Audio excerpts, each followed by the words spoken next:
तो अब हम लोग बात करते हैं जो कि हमारा क्या है, crank and slotted lever quick return motion mechanism. Crank and slotted lever quick return mechanism, ये क्या था आपका थर्ड इन्वर्जन था, जो कि आप क्या फिक्स किए थे, कनेक्टिंग रॉड को फिक्स किया था। तो ये आपका तीसरा इन्वर्जन मिला था, जो कि आपको सबसे इम्पोर्टेंट है इस पूरे इन्वर्जन में, जो हमने अभी पिछले लेक्चर में देखा था। ठीक है, तो देखो इसको समझते हैं हम लोग। तो यहाँ पे फिक्स कौन था आपका, कनेक्टिंग रॉड फिक्स था। तो ये है आपका कनेक्टिंग रॉड, इसको आप क्या बोलोगे, कनेक्टिंग, इसको समझाता हूँ, कनेक्टिंग रॉड। ठीक है, तो देखो ये है आपका कनेक्टिंग रॉड। ठीक है, ये जो क्या है आपका फिक्स्ड है, ये है आपका क्या है क्रैंक, इसे आप क्या बोलोगे, क्रैंक। ठीक, और ये है आपका एक स्लॉटेड बार है, क्या है, स्लॉटेड बार, जिसके अंदर ये पिस्टन है क्या, वो मूव करेगा। ठीक है, ये क्या है आपका स्लॉटेड बार है, इसको आप बोल लो क्या है, ये स्लॉटेड बार, जिसको आप किससे डिनोट करोगे, एलएस से। ठीक है, और क्या बोल सकते हो, लेंथ ऑफ, या फिर एलएस को और क्या डिनोट करो, लेंथ ऑफ स्लॉटेड बार, जिसको हम किससे डिनोट कर रहे हैं, एलएस से डिनोट कर रहे हैं। और क्रैंक को किससे डिनोट करोगे आप, आर से डिनोट करोगे। और ये क्या है, आप किससे डिनोट कर लो, जो लेंथ ऑफ कनेक्टिंग रॉड है वो किससे है, एल से डिनोट करेंगे। ठीक है, तो आइए इसको समझते हैं क्या है ये। देखो crank and slotted lever quick return motion mechanism किस लिए यूज होता था, अभी आप जानते थे। ये किसके लिए यूज होता था, सेपर के लिए, और किसके लिए, जो कटिंग मशीन होता है। कटिंग मशीन में क्या होता है कि जैसे देखो ये है आपका कोई वर्कपीस है, तो दो कंडीशन हो सकता है, सेपर और प्लानर, दो होता है आपका। तो सेपर और प्लानर में क्या होता है, एक टाइम पे आपका कटिंग जो टूल है वो मोशन में होगा, और दूसरा टाइम क्या होगा, कटिंग टूल फिक्स होगा और जो वर्कपीस है वो मोशन में होगा। क्लियर हो रहा है। देखिए फर्स्ट टाइम जब देखोगे तो क्या होगा, कटिंग टूल जो है वो आगे की ओर फॉरवर्ड करेगा, और जो आपने कुछ डेप्थ ऑफ कट दिया होगा इस वर्कपीस में, वो उसको कट करके आगे और चलते रहेगा। ठीक है, और दूसरा केस क्या हो सकता है कि जो आपका कटिंग टूल है वो फिक्स्ड होगा, और जो वर्कपीस है वो क्या करेगा, मूव करेगा। ठीक है, तो एक होता है सेपर और दूसरा क्या होता है, प्लेनर। क्लियर हो गया। तो फर्स्ट टाइम में क्या होता है, कटिंग टूल क्या होगा, फिक्स्ड होगा, दूसरा क्या होगा, कटिंग टूल मोशन में होगा। क्लियर है। तो देखो इसमें भी सेम वही कंडीशन है। ठीक है, तो ये किसके लिए हुआ, this mechanism mostly use for shaping machine and cutting machine के लिए यूज होता है। ठीक है, तो देखो है कैसे वर्किंग होता है इसका। देखो ये है फिक्स्ड, ये क्या है, इसके अंदर पिस्टन है, और ये एक स्लॉटेड बार है। इसके अंदर क्या होगा, बार ऐसे मोशन करेगा। अब देखो ये जो पॉइंट है, यहाँ पे हम क्या करते हैं, एक मोटर लगा देते हैं जो कि कांस्टेंट स्पीड के साथ मोशन में रहेगा। तो देखो अगर ये कांस्टेंट मोशन में रहेगा तो इसको हमने मान लिया ओमेगा से ये क्या हो रहा है, एंगुलर वेलोसिटी से मोशन कर रहा है। ठीक है, एक कांस्टेंट स्पीड से। तो देखो ये ऐसे मोशन होगा तो ये पिस्टन क्या होगा, इसके अंदर मूव करेगा, और ये क्या करेगा, एक ऐसे मोशन देगा, रोटेशन देगा। ठीक है, और ये पिस्टन एक टाइम पे क्या होगा, यहाँ पे जाएगा, तो ये स्लॉटर जो है यहाँ पहुँचेगा, फिर एक बार यहाँ पे हो जाएगा। ठीक है, तो ये पूरा जो स्लॉटर है ये ऊपर नीचे होते रहेगा, और ये जो स्लॉटर बार है, स्लॉटेड बार, वो ऐसे मोशन करते रहेगा। और ये स्लॉटेड बार से कनेक्ट है एक रैम, जिसमें क्या लगा हुआ है, एक कटिंग टूल लगा हुआ है। वो यहाँ पे क्या है, एक वर्कपीस रखा रहेगा। ठीक है, इसमें हम कुछ डेप्थ ऑफ कट दे देंगे, और ये इस मटेरियल को कट करके आगे की ओर निकल जाएगा। ठीक है, दूसरा जब जैसे ही कट करके आगे चला गया तो दूसरा क्या स्ट्रोक होगा, एक रिटर्न आएगा, यहाँ से जब वापस आएगा तो उसे हम लोग क्या बोलेंगे, रिटर्न स्ट्रोक। ठीक है, तो आप क्या चाहते हो कि जो आपका कटिंग स्ट्रोक है वो ज़्यादा टाइम ले, ताकि क्योंकि उसमें आप वर्क कर रहे हो। जो रिटर्न है वो क्या है, आइडल कंडीशन है, कि अब आपको कट नहीं करना है, बस अपने मीन पोजीशन पे आना है, यही है। तो कटिंग स्ट्रोक में जो टाइम होता है हम चाहते हैं कि वो क्या हो जाए, ज़्यादा हो जाए। तो क्या होगा, अगर कटिंग स्ट्रोक को ज़्यादा करना है तो आप जानते हो कि ओमेगा को, पहले तो जानते हो ओमेगा क्या है आपका, कांस्टेंट है। ओमेगा क्या है, कांस्टेंट है। तो अगर आपको कटिंग, अब देखो ओमेगा इक्वल टू क्या होता था, थीटा अपॉन टी। तो दो चीज़ हो सकता है, अगर आपको इसको वेरिएबल करना है तो या तो इसको बढ़ा दो या तो इसको घटा दो। ठीक है ना। ये इसमें अगर आप चेंजेस कर रहे हो, थीटा बाई टी के रेशियो में चेंज कर रहे हो, तो आपका क्या हो सकता है, ये ओमेगा में वेरिएशन हो सकता है, ठीक है ना। वेरिएशन करने का मतलब कि जो टाइम इसका हो सकता है ज़्यादा ले ले, ठीक है, और जो रिटर्न हो वो क्या हो जाए, कम हो जाए। तो अगर आप इसके लिए लिखो सिंपल, अगर फॉरवर्ड के लिए लिखें ओमेगा, तो फॉरवर्ड स्ट्रोक के लिए ओमेगा क्या होता है, देखो जो फॉरवर्ड हो रहा है वो यहाँ से जाके यहाँ जाएगा, यानी कि ये जो रैम है, रैम यहाँ से यहाँ तक जा रहा है, तो आप क्या बोलोगे, जो आपका A1 से कहाँ तक जा रहा है, A2 तक जा रहा है, तो A1 से A2 क्या है, आपका बीटा है। आपने कितना एंगल ट्रेवल किया, बीटा किया, एक कांस्टेंट स्पीड से, तो हमने माना कि ये क्या है, बीटा हो गया। आपने कहा गया जो थीटा है वो किसके बराबर है, बीटा के बराबर। किस केस में, फॉरवर्ड के टाइम में, आगे की ओर अभी बात कर रहे हैं। और जो टाइम लग रहा है इसमें हमने मान लिया कि ये कितना है, टी फॉरवर्ड है। क्लियर है, ये किस केस में हो गया, फॉरवर्ड के लिए, ठीक है। अगर यही रिटर्न के लिए बात करो तो रिटर्न के लिए कितना है यहाँ पे, अल्फा, अल्फा अपॉन में क्या हो जाएगा, टी रिटर्न हो जाएगा, आर ले लो, टी आर। यहाँ तक क्लियर है। देखो ओमेगा कितने पे था, कांस्टेंट पे था, ठीक है, कांस्टेंट है ये, तो थीटा बाई टी में वेरिएशन होगा। जैसे देखो थीटा ज़्यादा है तो टाइम ऑफ फॉरवर्डिंग ज़्यादा होगा, ठीक है, अल्फा कम है तो टाइम ऑफ रिटर्न कम है, ठीक है। तो यहाँ से अगर लिखो आप तो क्या हो जाएगा, यहाँ से देखिए, तो अगर मैं लिखूँ यहाँ पे क्या हो जाएगा, अगर बीटा बाई अल्फा होगा, ये जो अल्फा नीचे चला गया, तो इक्वल टू क्या हो जाएगा, T F upon T R, यानी कि time of forwarding equal to time of return, ठीक है। तो ये क्या होगा, हमेशा बीटा बाई अल्फा और T forwarding by T return, ये हमेशा क्या होना चाहिए, ग्रेटर देन इक्वल टू 1 होना चाहिए, ठीक है। इसी को हम लोग बोलते हैं क्विक रिटर्न रेशियो, इसी को हम लोग क्या बोलेंगे, क्विक रिटर्न रेशियो। क्या बोलते हैं इसको, क्विक रिटर्न रेशियो। यहाँ तक क्लियर है। देखो तो यहाँ तक हम लोग समझ लिए क्या होता है। अब देखो पहले सबका नाम देख लेते हैं क्या क्या है। अब देखो अगर मैं बात करूं OB के लिए, OB क्या है, जैसे देखो ये OB, अगर ये पॉइंट यहाँ मीन पे चला गया, तो अगर मैं इसको यहाँ से एक लाइन ले लेता हूँ जो कि कितने डिग्री बना रहा है, 90 डिग्री बना रहा है, इसको हमने डिनोट कर दिया, M डिनोट कर दिया, ठीक है। इसको हमने एक्सटेंड किया और जिसपे M है, और ये B कहाँ पहुँच गया था, M के ऊपर, उसी लाइन पे पहुँच गया, ठीक है।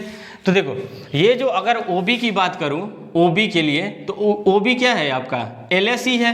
जो OB है वो किसके बराबर है, LS के बराबर है। चलो मैं यहाँ लिखता हूँ, OB क्या है, OB है आपका LS है, जिसको आप क्या बोलते थे, length of slotted bar, length of slotted bar, ठीक है। अब देखो जो क्रैंक है, क्रैंक कौन सा है आपका, OA है, और क्या बोल सकते हो, ये जो A यहाँ पे आ जाएगा A1 पे, और फिर A1 से A2 जाएगा, तो ये सब फिक्स्ड है। यानी कि क्या बोलो कि जो आपका OA है वो किसके बराबर बोल सकते हो, OA1 के इक्वल टू OA2 के, और यही किसके बराबर है, R के, और इसी को हम लोग क्या बोले थे, क्रैंक बोले थे। इसी को हम लोग क्या बोले हैं, क्रैंक बोले हैं, ठीक है। तो यहाँ तक आप देखो, फिर इसके जो मैथमेटिकल एक्सप्रेशन है फिर मैं इसको अलग से करता हूँ, इसको मिटाने के बाद, ठीक है। तब तक इसको आप अच्छे से नोट डाउन करो। तो आइए इसको समझते हैं हम लोग, एक्सप्रेशन को क्या है ये। देखिए ये है आपका एक्सप्रेशन, देख लेते हैं quick return slotted liver mechanism का। जैसा कि अभी पीछे देखे थे हम लोग क्या क्या नेम थे इसके, ठीक है। तो ये था आपका क्या है, कनेक्टिंग रॉड था, ये है आपका क्रैंक था। तो क्रैंक किससे डिनोट किया था हमने, R से क्रैंक डिनोट किया था, और जो कि इसको लाइन को एक्सटेंड किए थे हम, यहाँ नहीं यहाँ बनेगा, ठीक है। ये क्या है, M डिनोट किया, और ये कितने डिग्री पर था, 90 डिग्री पे था, ठीक है। देखो तो ये हो गया।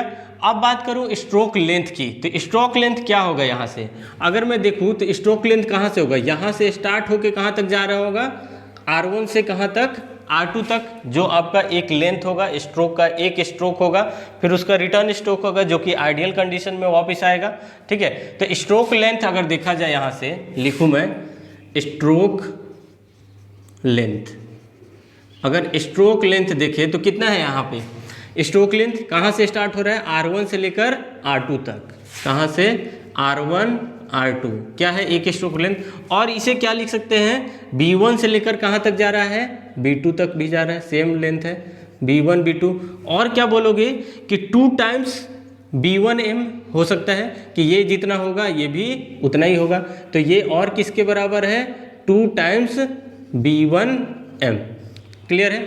अब मैं बात करूंगा कि जैसे ही हम यहाँ पे देखो क्या अननोन है, स्ट्रोक लेंथ निकालने के लिए हमें क्या चाहिए B1M, यही चाहिए। अगर मैं B1M निकाल के यहाँ पुट कर दूँ तो यहाँ से हमें क्या मिल जाएगा, स्ट्रोक लेंथ मिल जाएगा। तो देखो मैं बस इसको यहाँ पे ऐसे रखा हूँ और कुछ नहीं है। देखिए यहाँ पे क्या था, B1 था, M था और O' था, तो इससे क्या बन गया, एक ट्रायंगल बन गया। ठीक है, जो कि इसका बेस है, हाइट है और ये हाइपोटेनस है। ठीक है, अब एंगल की बात करेंगे तो एंगल देखो यहाँ पे क्या है, यहाँ पे देखो ये पहले ऐसे था। ठीक है, तो एंगल अगर यहाँ से मैं यहाँ तक की बात करूँ तो ये मैंने यहाँ से यहाँ तक क्या है, ये क्रैंक, जिसको किससे डिनोट किया है, आर से डिनोट किया। ये कनेक्टिंग रॉड का लेंथ है और ये क्या है, स्लॉटेड बार का लेंथ है, लेंथ ऑफ स्लॉटेड बार। ठीक है, अब देखो ये लेंथ अगर देखो यहाँ से यहाँ तक एंगल अगर अल्फा है तो अगर मैं यहाँ तक का बात करूँ तो क्या हो जाएगा, ये हाफ हो जाएगा, तो यानी कि α/2। क्लियर है। ये कितने डिग्री पर है, 90 डिग्री पर है। अगर ये 90 है और ये α/2 है तो यहाँ कितना हो जाएगा, 90 माइनस α/2। ये आप लोग ट्रिगोमेट्री में जानते ही है कि टोटल लेंथ है, टोटल एंगल का समेशन। तो ठीक है, तो 90 माइनस α/2 180 डिग्री जानते ही हो। ठीक है, अब देखो यहाँ पे क्या होगा, 90 माइनस α/2, ये एंगल हमें पता चल गया कितना है, 90 माइनस α/2। अगर इस एंगल की बात करोगे तो कितना है, ये 90 माइनस α/2, ये 90, तो क्या हो जाएगा, माइनस करोगे तो केवल क्या बचेगा, α/2। तो ये कितना हो जाएगा आपका, α/2। तो देखो सारे एंगल निकल गया। ठीक है, अब मैं बात करूंगा फर्स्ट ट्रायंगल की। तो ट्रायंगल अगर देखा जाए B1M से, ट्रायंगल कौन सा, B1M से। तो ट्रायंगल अगर देखा जाए यहाँ से, ट्रायंगल B1 यहाँ पे लिख देता हूँ, चलो यहीं पे, ट्रायंगल B1M और O' से। तो अगर यहाँ से देखा जाए तो अगर मैं निकालूँ ये cos α/2 तो कितना हो जाएगा, cos α/2। यहाँ से देखो तो ट्रायंगल cos α/2, तो cos α क्या होता है, बेस अपॉन हाइपोटेनस। तो इसके लिए बेस कौन होगा, ये होगा, और ये इसका क्या है, हाइपोटेनस। तो बेस कितना है, B1M अपॉन हाइपोटेनस क्या लिखोगे, B1O', B1O', ये यहाँ से हो गया B1O'। ठीक है, अगर मैं यहाँ से ऐसे निकालूँ, ये इसको इधर कर देता हूँ और यहाँ से B1M निकालता हूँ, क्योंकि हमें क्या चाहिए, B1M चाहिए। तो यहाँ से देखो B1M इक्वल टू कितना हो जाएगा, ये यहाँ तक आ जाएगा, तो B1O' क्या हो जाएगा यहाँ पे, cos α/2। ठीक है, यहाँ तक cos α/2। अब देखो B1 अगर स्ट्रोक लेंथ लिखो, अगर मैं इस B1 को, इस टोटल B1 को कहाँ पुट कर देता हूँ, यहाँ पे। ठीक है, तो अगर स्ट्रोक लेंथ लिखने आओ तो कितना हो जाएगा, लिखो यहाँ से, अगर मैं स्ट्रोक लेंथ लिख रहा हूँ, स्ट्रोक लेंथ, तो कितना हो जाएगा, देखो 2 टाइम्स B1M, तो यहाँ पे क्या आ जाएगा, 2 टाइम्स ऑफ ये टोटल वैल्यू, तो 2 B1O' और cos α/2। यहाँ तक क्लियर है। ये क्या होगा, B1 का वैल्यू को मैंने यहाँ पुट कर दिया, तो कितना आ गया, बस टोटल 2 इसमें मल्टीप्लाई हो गया। अब देखो B1O', अगर बात करें B1O', ये किसका लेंथ है, बिल्कुल ये किसके बराबर है, B1O' LS के बराबर है। तो यहाँ कितना हो जाएगा, 2LS cos α/2। ये हो गया आपका स्ट्रोक लेंथ। ठीक है, यहाँ से हमने एक स्ट्रोक लेंथ निकाला, किस कौन से ट्रायंगल से, इस बड़े ट्रायंगल से। अगर मैं बात करूं इस छोटे ट्रायंगल की, यहाँ से देखो ये छोटा ट्रायंगल। ठीक है, तो छोटा ट्रायंगल को लिखता हूं मैं इधर दिख रहा होगा आपको, तो कितना हो जाएगा, यहाँ से लिखो कितना है छोटा, A1 ट्रायंगल A1O'। ठीक है, ट्रायंगल A1 देखो A1O'। ठीक है, तो यहाँ से कितना हो जाएगा आपका, अगर लिखूँ इसको cos α/2, यहाँ से cos α/2, तो क्या हो जाएगा, ये इसका बेस हो जाएगा अपॉन हाइपोटेनस। ठीक है, तो क्या हाइपोटेनस ये हो जाएगा। ठीक है ना, ये देखो ये 90 डिग्री पर है, ये 90 डिग्री पर है, इसके लिए ये 90 था, तो ये 90 पर है, तो ये हो गया बेस और ये इसका हाइपोटेनस। इतना समझ में आ रहा होगा। देखिए ये 90 डिग्री पर है, तो ये इसका बेस हो गया, या फिर हाइट बोल लो इसके लिए। ठीक है, ये हाइट हो गया, ये बेस हो गया और ये हाइपोटेनस। तो अगर ये α/2 निकालना हो तो R/L। तो यहाँ से कितना हो जाएगा r/l। तो cos α/2 कितना आ गया r/l आ गया। तो मैं इसको कहाँ पुट कर देता हूँ, cos α/2 के जगह पे क्या लिख सकता हूँ r/l। तो यहाँ लिख लो स्ट्रोक लेंथ इक्वल टू कितना हो जाएगा 2ls, ठीक है ना। और cos α/2 को क्या लिख सकता हूँ r/l, ठीक है। यही है आपका स्ट्रोक लेंथ, ठीक है। अब इसका नाम लिख लो सबका अलग अलग, ठीक है। तो वो स्ट्रोक लेंथ इक्वल टू क्या हो जाएगा 2 टाइम्स ऑफ, ये क्या है length of slotted bar, ls क्या था आपका लेंथ ऑफ स्लॉटेड बार, यहाँ से लिख दो लेंथ ऑफ स्लॉटेड बार, ठीक है। r क्या था आपका क्रैंक लेंथ, r है आपका क्रैंक लेंथ, ठीक है। अपॉन ये क्या है l क्या है आपका कनेक्टिंग रॉड का लेंथ है, ये जो l है o डैश यहाँ पे लिख लो o डैश क्या है कनेक्टिंग रॉड, इतना पता होगा कनेक्टिंग रॉड, जिसको हमने किससे डिनोट किए हैं l से डिनोट किया है, ठीक है। तो l क्या है आपका कनेक्टिंग रॉड, यहाँ लिख लो कनेक्टिंग रॉड लेंथ। तो आपको देख लो यहाँ से ध्यान से, अगर आपको स्ट्रोक लेंथ को बढ़ाना है या घटाना है, ठीक है, या बढ़ाना ही होगा मेनली, तो आपके पास 3 पैरामीटर है, 3 पैरामीटर है। कौन कौन सा है, एक तो क्या है आपका लेंथ ऑफ स्लॉटेड बार है, दूसरा क्या है क्रैंक है। अगर आप इन दोनों वैल्यू में से कोई भी एक वैल्यू बढ़ा देते हो तो स्ट्रोक लेंथ क्या हो जाएगा बढ़ जाएगा। अगर आप कनेक्टिंग रॉड का लेंथ को घटा दो, यानी कि ये जो कनेक्टिंग रॉड है इसका लेंथ घटा दो, तो क्या होगा लेंथ ऑफ स्लॉटेड बार क्या हो जाएगा इंक्रीज, लेंथ जो आपका स्ट्रोक लेंथ है वो क्या हो जाएगा इंक्रीज हो जाएगा, ठीक है। तो देखो ये है आपका पूरा एक्सप्रेशन था किसके लिए crank and slotted river quick return motion mechanism के लिए, ठीक है। तो यहाँ आप लोग समझ लिए पूरा, फिर से एक बार समझा देता हूँ। देखो ये था आपका कनेक्टिंग रॉड, इससे क्रैंक है, ये आपका स्लॉटेड बार है, इससे कनेक्ट है आपका रैम है, कटिंग टूल जिसको बोलेंगे। ये क्या होगा फॉरवर्ड होगा, फॉरवर्ड में आपको ज़्यादा टाइम लगेगा कटिंग करने के लिए। उसके बाद रिटर्न होगा तो वो आइडल टाइम में होगा। तो जो रिटर्न होता है वो हम चाहते हैं कि बहुत ही क्या होगा कम समय में वापस आ जाए, रिटर्न हो वो क्या हो ज़्यादा कम हो, लेकिन जो कटिंग हो वो ज़्यादा हो। इसके लिए हमने कांस्टेंट स्पीड देखा था, constant equal theta equal to T था, है ना, थीटा इक्वल टू 2। उसको हम वेरिएशन करके अगर बीटा बाई टाइम फॉरवर्डिंग कर दिए थे, अल्फा अपॉन टाइम रिटर्न किए थे, ठीक है। उससे हमें क्विक रिटर्न रेशियो मिला था बीटा अपॉन अल्फा, ठीक है, बीटा अपॉन अल्फा। ये जो हमको क्विक रिटर्न रेशियो मिला था, यहाँ लिख देता हूँ क्विक रिटर्न रेशियो, ये क्या मिला था बीटा अपॉन अल्फा।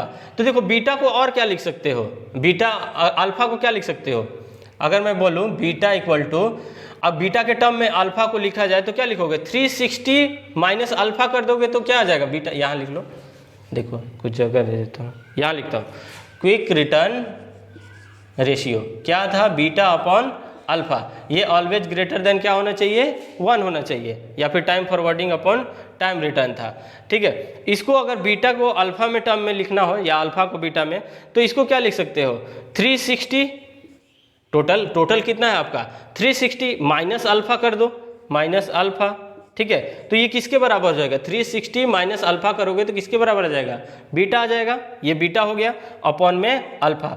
क्यों आप अल्फा के टर्म में लेके आए हो, देखो अगर आप न्यूमेरिकल करोगे, न्यूमेरिकल करने जाओगे तो आपके पास ये r होगा l होगा, ठीक है। यहाँ से अगर आप ये cos theta by 2 alpha by 2 निकाल लेते हो, अगर अल्फा का वैल्यू निकाल लो और यहाँ पुट कर दो तो क्विक रिटर्न रेशियो आ जाएगा आपके पास। क्लियर है, जब हम न्यूमेरिकल करेंगे तो इसके बारे में और डिस्कस करेंगे, ठीक है। इसके बाद इसका हम 1-2 और प्रॉब्लम करेंगे, इसके बेस्ड पे एक न्यूमेरिकल करेंगे, 1-2 न्यूमेरिकल करेंगे, उसके बाद ये टॉपिक कंप्लीट होगा। इसको आप नोट डाउन कर लो अच्छे से।